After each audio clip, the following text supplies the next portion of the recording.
Hello and welcome to my channel. Today we're going to talk about gearing and build basics.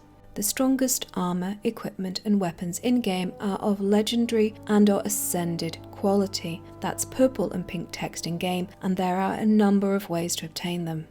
Please note, there is only a 10% difference between exotic gear and ascended/legendary gear. It's also incredibly easy to obtain and vastly cheaper, so before going down the rabbit hole hunting for pinks and purples, get yourself a full set of exotics. They will serve you well. When it comes to ascended gear, PvP, if you can handle the intense combative nature of it, is arguably the fastest way to gear any character. Simply by being consistent and working through both standard and PvP League reward tracks, you will be resplendent and ascendant in no time at all. World v World offers similar standard reward tracks, but sadly lacks a path to ascended rewards, which I sincerely hope A-Nate addresses in the not too distant future. There are a number of ways to gain ascended items for PvEers. Starting with endgame content, there are 10-man raids and 5-man challenge mode dungeons called fractals. Both game types reward ascended gear from boss drops and the collection of tokens to exchange for items. Please note, raids cannot be accessed by free-to-play accounts, but fractals are available. For more casual players who have purchased Heart of Thorns, ascended rings, amulets, accessories, water breathers and backpacks can be earned in the New Living World Season 3 maps. These new areas are Ember Bay, Bloodstone Fen, Bitterfrost Frontier and Lake Doric. Each map has a unique currency which is easily collected and can be exchanged for these rewards. You can also craft ascended armor and weapons, but there are a few things you should note. Ascended rings, amulets and accessories cannot currently be crafted. You can craft ascended backpacks, the recipes are available on the trading post, but they are not cheap. To craft any ascended item, you must have max level crafting skill, which is currently 500, and you must purchase ascended recipes for each item you wish to craft. Recipes can be bought from either the trading post or from crafting vendors at the crafting station. Let's have a quick chat about Laurels. All players who have purchased the game have access to login rewards, which give a variety of loot for simply logging into the game each day. When gearing, you want to ensure you do log every day to gain the Laurel rewards, which can be exchanged for ascended rings, amulets, accessories, as well as other items. A word to the wise, focus on getting your rings, amulets, accessories and weapons. These will give you the biggest upgrade from exotics.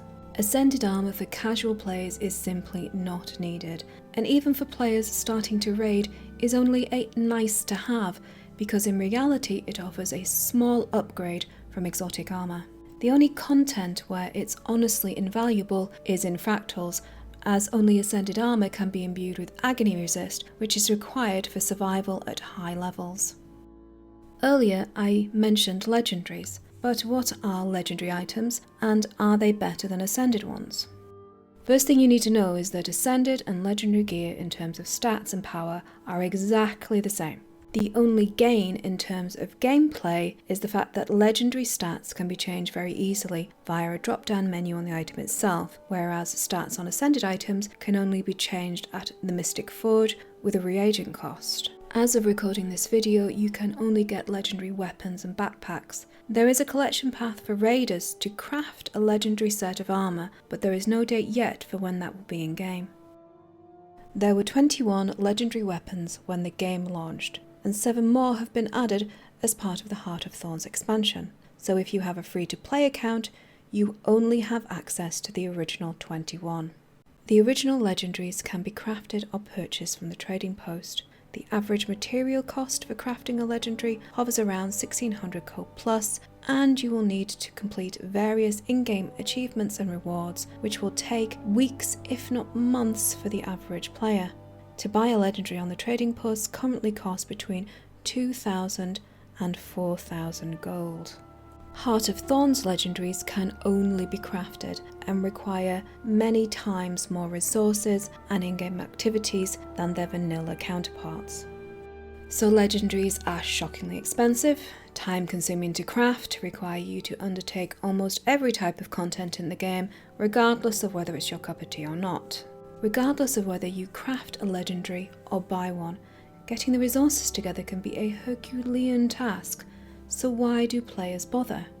Why did I craft 2.5 legendaries I'm still working towards, nevermore?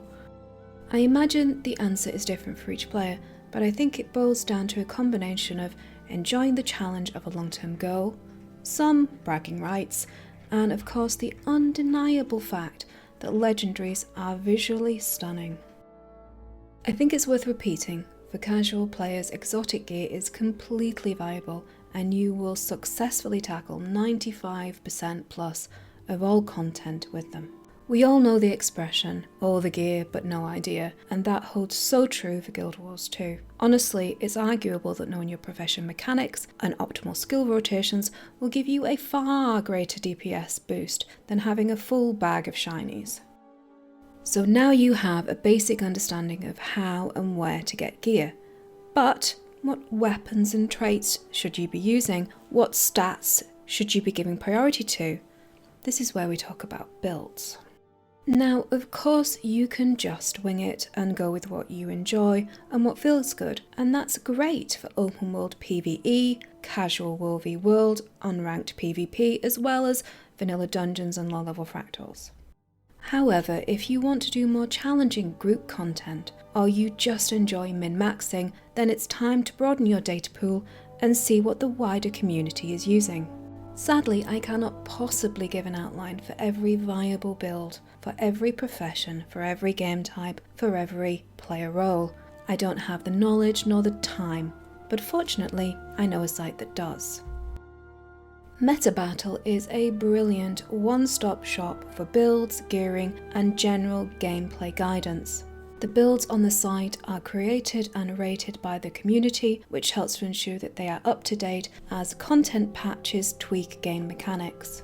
It's easy to navigate the site, which allows you to search for builds by game type, profession, and highlights those builds which are considered optimal, aka meta. You are given guidance on all aspects of the build, from preferred armor stats to rotations and survival tactics. It's also a great place to dive into build theory crafting or just gain a better understanding of your profession. Of course, it's not the only build site, but I think it showcases the broad scope of gameplay available to all professions. Whether you like to play support or enjoy being a glass cannon, this site can help you find that sweet spot. So that's my guide to getting started in Guild Wars 2. Please give it a thumbs up if you liked it, and a thumbs down if you didn't. If you have any questions, please pop them in the comment section below, and I will do my best to answer them. And as always, thanks for watching.